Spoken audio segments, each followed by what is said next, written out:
Carla Pecoraro. I'm Mel Akerman. And I'm Anne Woolfield, and we're your hosts of the Uterine Sound podcast, bringing you up-to-date information in all things ONG.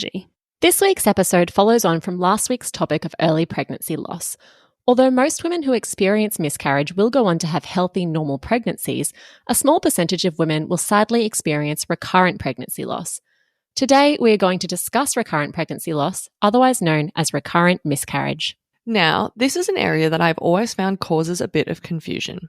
People often find the difference between recurrent miscarriage and infertility a bit puzzling, and might even lump the two conditions together. So let's straighten it out from the get-go. Infertility refers to the inability of a couple to conceive at all. With recurrent miscarriage, the couple are able to conceive, however their pregnancies consistently end in miscarriage. A single miscarriage is quite common, and so we tend to assume that the cause was chromosomal and that the next pregnancy will likely be okay. Recurrent miscarriage, however, is much less common and raises the concern that there might be some underlying problem that needs investigation.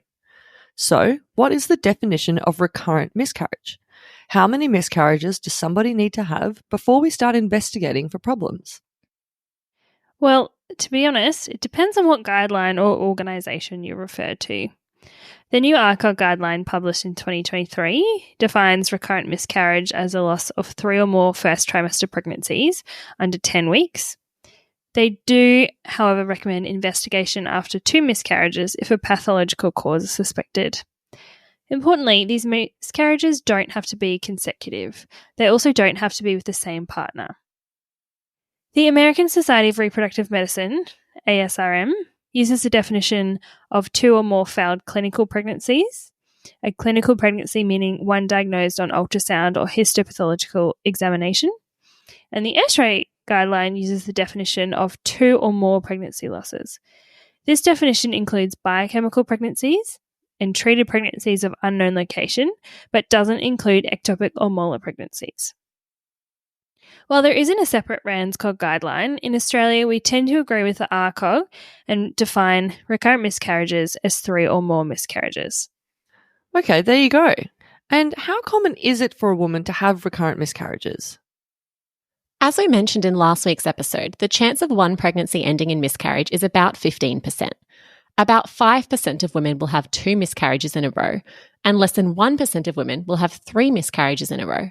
So using the ARCOG definition, the incidence of recurrent pregnancy loss is about 1%. Now, the risk of recurrent miscarriage increases with maternal age.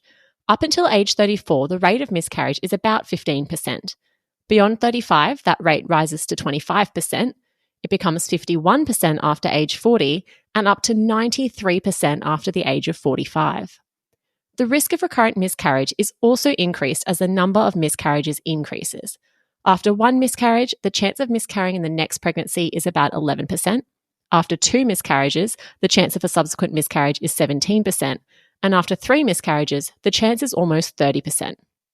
It's also interesting to note that recurrent miscarriages tend to happen at a similar gestational age in consecutive pregnancies, and that the recurrence risk increases as the gestational age at the time of loss increases.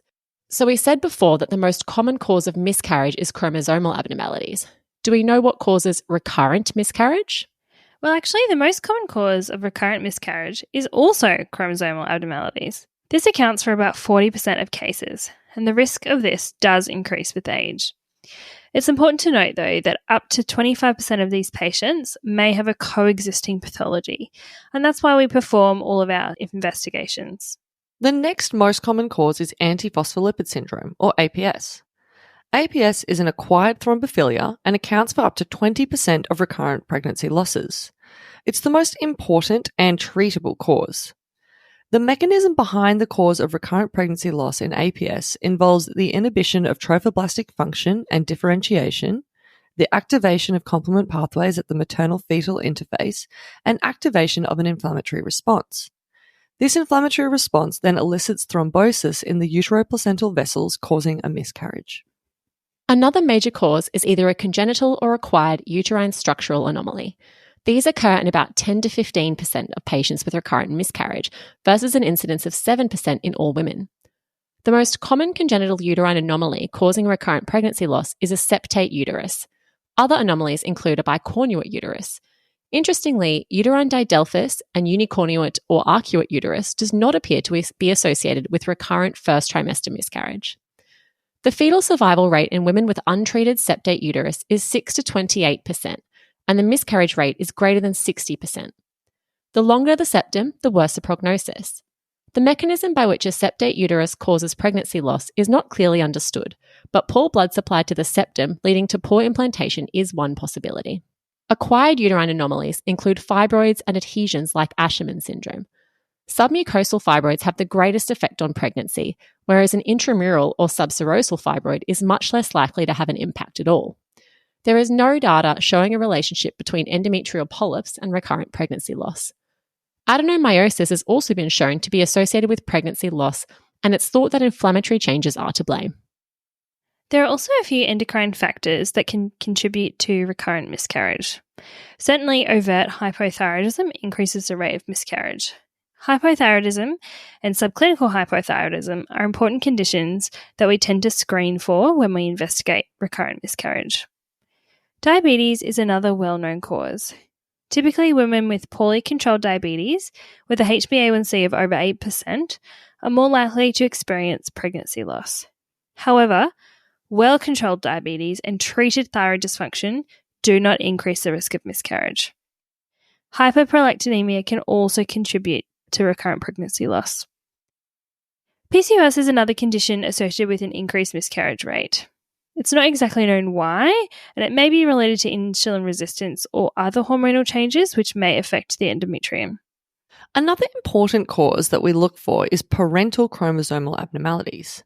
About 2 to 5% of couples with recurrent pregnancy loss will have some kind of genetic abnormality themselves. This is compared to 0.7% of the general population. Now, usually this is a balanced translocation, either reciprocal or Robertsonian. Because these translocations are balanced, the parent is typically fine without any issues. One or both partners may harbour lethal genes in a heterozygous or balanced combination that does not affect them, but causes pregnancy loss when inherited by the embryo in a homozygous or unbalanced state. Imagine that the parent has their usual set of 23 chromosomes. A translocation means that part of one chromosome is missing, but another chromosome has an extra bit to make up for it. Hence, the abnormality is balanced and the parent experiences no problems. Now, if that parent contributes only one of those chromosomes to the baby, then suddenly the baby has one chromosome missing a piece without the other abnormal chromosome with the extra piece to balance it out. This leads to an unbalanced translocation, which is a genetic abnormality that often leads to miscarriage. This is another one of the abnormalities that we tend to screen for when investigating for recurrent miscarriage. There are some immunological factors that may contribute to recurrent pregnancy loss. Natural killer cells are found in peripheral blood and in the uterus. There is a hypothesis that the uterine natural killer cells play a role in trophoblastic invasion and angiogenesis. However, there's no clear evidence that they play a role in recurrent miscarriage, and further research is recommended in this area. Inherited thrombophilias were historically also thought to contribute to recurrent pregnancy loss and were routinely investigated. Since then, the literature appears to contradict this, and there is no clear evidence of an association between most inherited thrombophilias and recurrent miscarriage. Factor V Leiden and prothrombin gene mutations have been associated with recurrent miscarriage, although you don't really have anything we can do about that, and so routine testing for recurrent first trimester miscarriages is not indicated.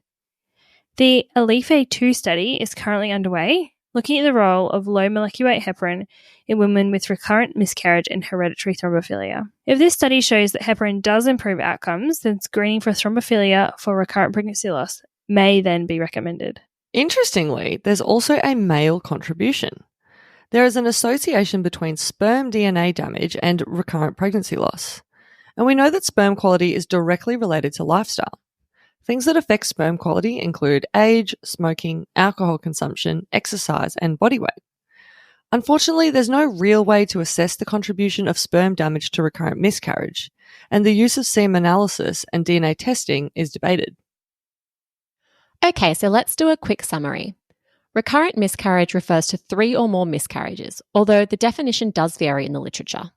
It occurs in less than 1% of couples, and the most common causes include chromosomal abnormalities in 40%, antiphospholipid syndrome in 15 to 20%, maternal uterine anomalies in 10 to 15%, and paternal chromosomal abnormalities in 2 to 5%. Other causes include uncontrolled diabetes or thyroid disease, hyperprolactinemia, and damaged sperm. And 50% of patients with recurrent miscarriage will sadly not have a cause identified. All right, let's make this topic more tangible for people and bring it together with a case study. Let's introduce you to Megan and Harry. Megan and Harry have been trying for a baby for 5 years now and have just been diagnosed with their third miscarriage. Megan is a 40-year-old G3P0, now M3. Her miscarriage was diagnosed at ultrasound and she's planning a suction D&C for management. Megan smokes cigarettes, is African American, drinks 3 double-shot flat whites per day, and has a BMI of 31. She also drinks on weekends. Harry is 42, has a BMI of 32, also smokes, drinks, and does minimal exercise. Let's start with our workup. What do you want to do first? As always, we'll start by taking a history. I'd want to know about Megan's previous pregnancies. What gestation did she get to, and what was the outcome of the miscarriages? I'd take a full medical history, including past medical and surgical history, current medications, allergies, substance use, mental health concerns, and family history. Specifically, I'm looking for anything that might point me in the direction of what may be causing her recurrent miscarriages. Does she have a personal or family history of thrombosis, which might lead us to consider antiphospholipid syndrome? Does she have any history or symptoms of thyroid disease, diabetes, or hyperprolactinemia? We also want to find out her social history for smoking, alcohol, caffeine consumption, and any other recreational drug use that may increase the risk of miscarriage. It's also important that we take a thorough history of the male's medical conditions and lifestyle so we can identify any contributing factors there. Next, we move on to examination. Typically, this just involves vital signs, BMI, and a quick assessment for any of the diseases we've already discussed. So Megan and Harry have a number of risk factors for recurrent miscarriage in their history. Both of them are over 40 years of age. The use of cigarettes will affect both partners, and caffeine consumption is a risk factor in a dose-dependent manner. Other risk factors include extremes of BMI, alcohol consumption, and Black ethnicity. So I guess what Megan and Harry want to know is why is this happening and what can they do about it? There are a few important investigations that are recommended for couples with recurrent pregnancy loss. These investigations can sometimes diagnose the cause of their recurrent pregnancy loss, but more importantly, they are looking for conditions that we can actually do something about. So what are these investigations? The important investigations include sending the product of conception for karyotype, performing parental karyotyping if there are any issues on fetal karyotype, testing for antiphospholipid antibodies, TSH and thyroid antibodies, and a pelvic ultrasound. Let's dive a little deeper into these tests. So we'll start with the karyotype. Since Megan is having her third miscarriage, then we recommend sending the pregnancy tissue for karyotyping. Now, it's important that this tissue gets sent fresh. Karyotyping cannot be performed on a specimen sent in formalin. This is because formalin specimens can yield low quantities of degraded DNA, and the formalin can actually cause genetic mutations. Now, what do we do if we find an abnormality? Well, for most chromosomal anomalies, there is nothing we can do. We know that the rate of aneuploidy increases with age, and unfortunately this is untreatable. There is the option of IVF with pre-implantation genetic testing, or PGT, for aneuploidy, but there's no robust evidence that this actually increases the live birth rate. The genetic analysis can also look for an unbalanced translocation. If the products of conception do find an unbalanced translocation, then the parents can be tested for a balanced translocation. If either of the parents have a balanced translocation, then they can be referred for genetic counselling to discuss the prognosis for the couple in future pregnancies. Some translocations have a high recurrence rate, whereas others may not be this severe. There is the option of pre-implantation genetic testing. This is where the couple undergoes IVF and the embryos are tested for any genetic abnormalities before being implanted. Although this option is available, we typically don't recommend it. There's actually a higher chance of a live birth with natural conception of 50 to 70% versus only 30% with IVF and PGT. Not to mention, PGT is quite an expensive option. Couples can also be reassured that most pregnancies with a genetic abnormality will not progress to term, and so their chances of having an affected baby is very low. In fact, only about 0.8% of pregnancies with an unbalanced translocation will make it to the second trimester. For couples with genetic abnormalities, other options may include gamete donation or adoption. Okay, so I have a question. What happens if a woman has had recurrent miscarriages, but the pregnancy tissue from their last miscarriage was not sent for karyotyping?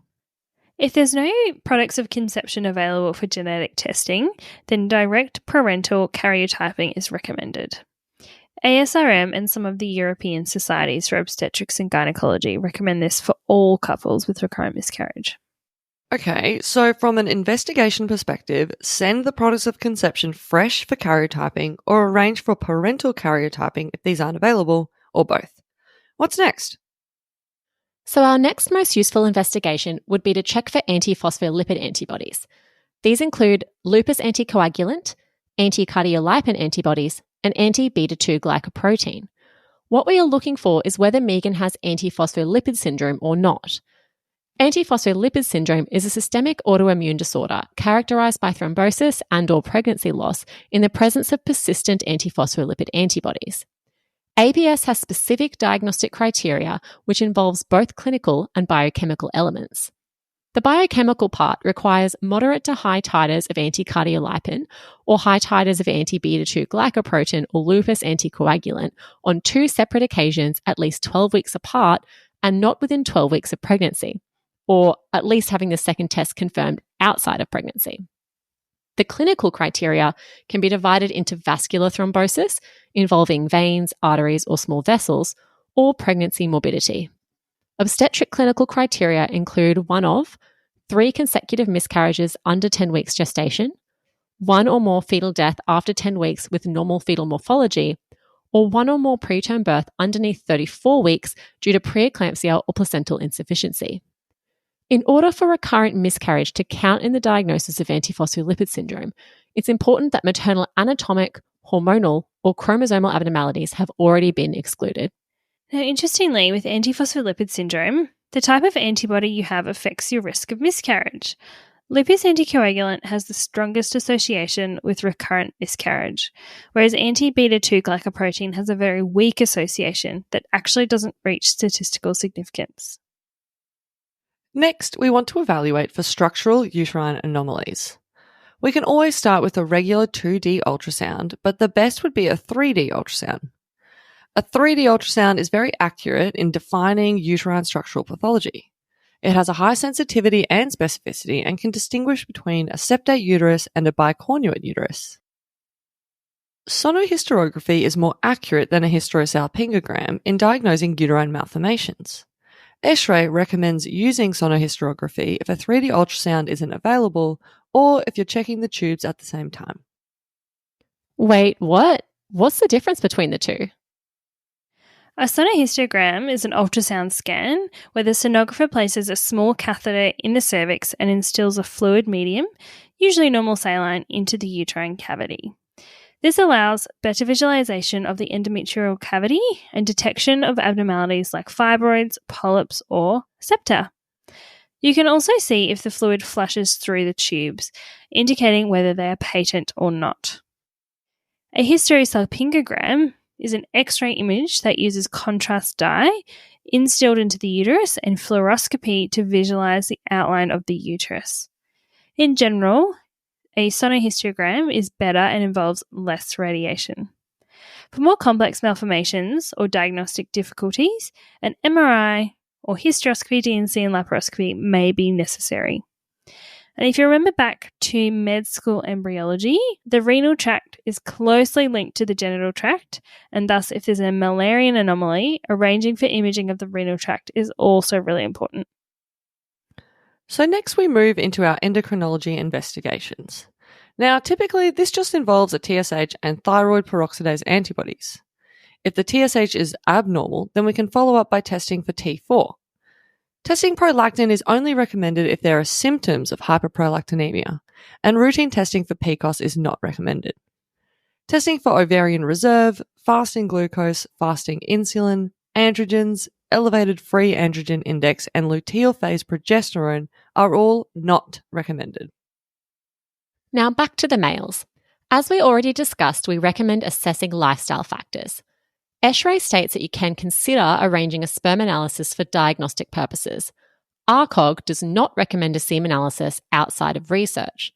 I guess the question is, what are you actually going to do about the results? And for that, we don't really have a good answer. Lifestyle changes can improve sperm DNA damage, and there is no evidence that sperm selection improves outcomes.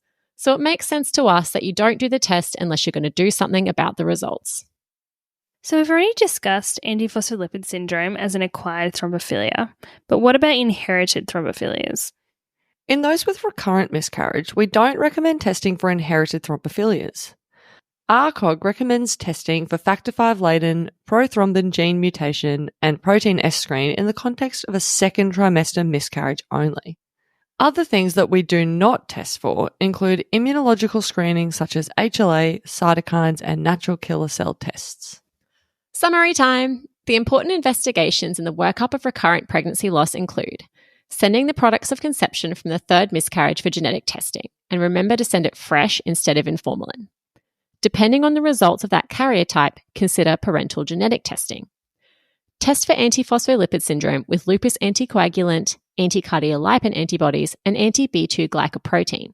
Remember to test these on 2 occasions, 12 weeks apart, and preferably 12 weeks after a pregnancy. Evaluate for structural uterine anomalies, preferably with a 3D ultrasound or a sonohysterogram.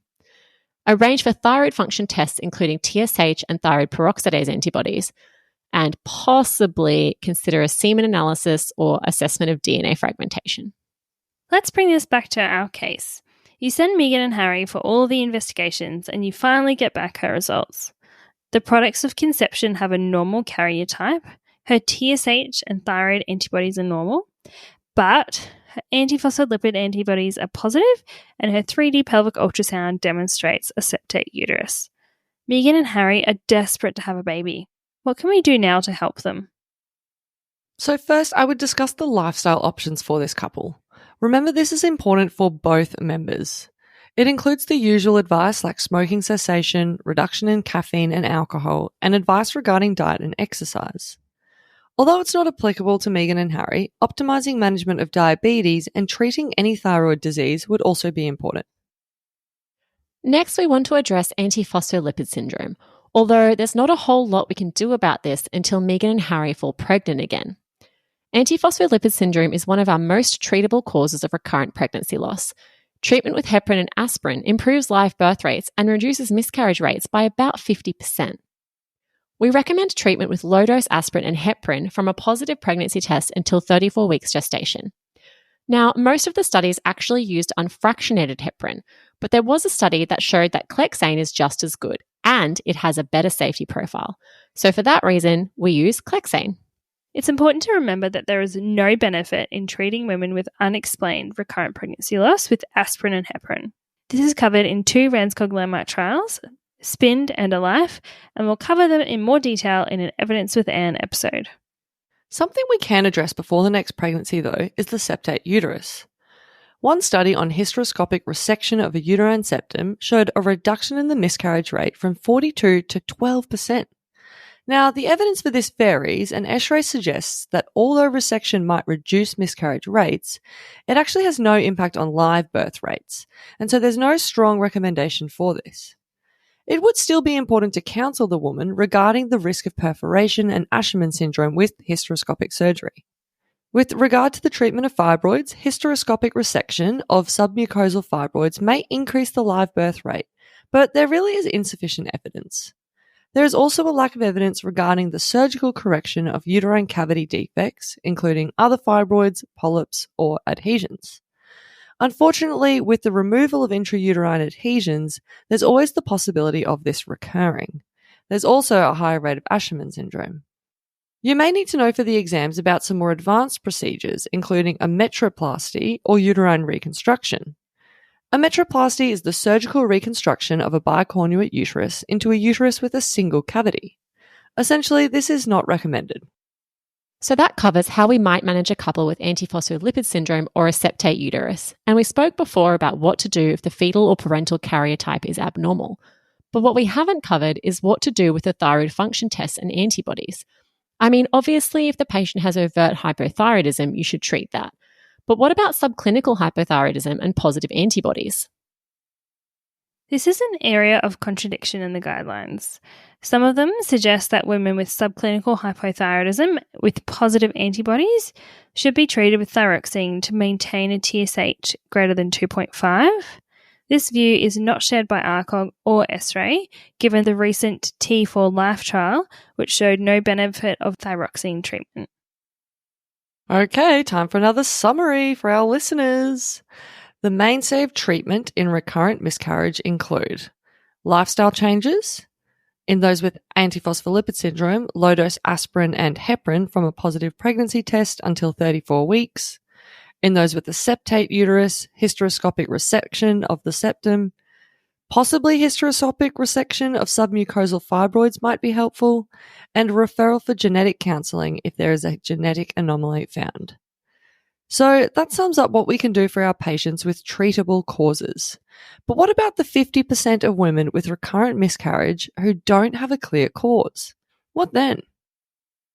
Well, firstly, it's important to give the couple some statistics. It's not all doom and gloom after unexplained recurrent miscarriage. And although multiple miscarriages increases the risk of having another miscarriage, most couples still have a 70% chance of a successful pregnancy. Apart from lifestyle advice, there aren't a whole lot of other helpful options for women with unexplained recurrent pregnancy loss. Well, what about progesterone? I often get asked about this by patients and GPs. Can we use progesterone to help prevent recurrent miscarriage? Well, luckily there are a couple of trials to help us answer this question. Enter the PROMISE trial and the PRISM trial. Come on in, talk nerdy to me. Okay, well, the PROMISE trial published in 2016 was a double-blind placebo-controlled multi-center RCT. Women with a history of 3 or more miscarriages who became pregnant were randomized to 400 milligrams of micronized progesterone twice daily or placebo from a positive pregnancy test and 12 weeks gestation. Unfortunately, there was no difference in the live birth rates between the two groups. So basically, the PROMISE trial shows that there's no point in giving progesterone in women with recurrent miscarriage. The PRISM trial also evaluated the use of progesterone in prevention of miscarriage. This trial randomized women who presented with bleeding within the first 12 weeks of their pregnancy to either 400 milligrams twice daily of micronized progesterone or placebo from their presentation until 16 weeks of their pregnancy. Once again, there was no difference in the live birth rate between those getting the progesterone and those in the placebo group. Interestingly, when the trial looked at live birth rates in those with 0, 1, 2, or 3 or more previous miscarriages, there was a difference. There was an increase in the live birth rates in those who were started on progesterone, who had a history of recurrent miscarriage, who presented with vaginal bleeding within the first trimester. The relative risk was 1.28 with a 95% confidence interval of 1.08 to 1.51, a p-value of 0.004, and a number needed to treat of only 8. So the PRISM trial showed that women with recurrent miscarriage who presented with threatened miscarriage or bleeding, we should give progesterone. Wow, that is awesome. I think it's also important to point out that although we don't have many good treatment options for unexplained recurrent pregnancy loss, it's certainly not from a lack of trying. So many studies have been done around the treatment of recurrent pregnancy loss, and so far we've just discovered a whole bunch of things that aren't useful. For example, endometrial scratching, thyroxine for euthyroid women, immune modulators, progesterone, antioxidants, intralipid therapy, and the list goes on. Interestingly, there is a small body of evidence suggesting that repeated and high doses of intravenous immunoglobulin very early in pregnancy may improve live birth rate in women with 4 or more unexplained miscarriages, and this is actually suggested in the SRA guideline. Although they also state that more studies are needed and don't give any guidance on what the actual dosing is. Most other guidelines recommended this should only be considered in the context of research. Couples experiencing recurrent pregnancy loss can feel a real sense of grief and sometimes even personal failure. It can be helpful to refer these couples to a dedicated recurrent pregnancy loss clinic, offer additional ultrasounds, and refer on for psychological support. Okay, so time for our final summary. Recurrent miscarriage refers to 3 or more miscarriages, although the definition does vary in the literature. It occurs in less than 1% of couples, and the most common causes include chromosomal anomalies, antiphospholipid syndrome, maternal uterine anomalies, and parental chromosome anomalies. 50% of patients with recurrent miscarriage will not have a cause identified. The important investigations in the workup of recurrent miscarriage include sending the products of conception from the third miscarriage for genetic testing, remembering to send it fresh. Depending on the results of that carrier type, consider parental genetic testing, test for antiphospholipid antibodies, evaluate for structural uterine anomalies with a 3D ultrasound, arrange for thyroid function tests, including TSH and thyroid peroxidase antibodies, and debatably, consider a semen DNA analysis. The mainstay of treatment in recurrent miscarriage include lifestyle changes, aspirin and heparin in those with antiphospholipid syndrome, hysteroscopic resection of a septum if it's present, possible resection of submucosal fibroids, and a referral for genetic counselling if there is a genetic anomaly found. And micronized progesterone can be used to improve live birth rates in those presenting with bleeding in early pregnancy and those with a history of recurrent miscarriage. And that wraps up today's episode on recurrent pregnancy loss on the Uterine Sound podcast. Thanks for listening. You can find our summary slides on Instagram later in the week. If you have any comments, feedback, or want to fact check us, please reach out at our email, theuterinesound@gmail.com. You can also reach us on Instagram and Facebook at The Uterine Sound and on our website, www.theuterinesound.com.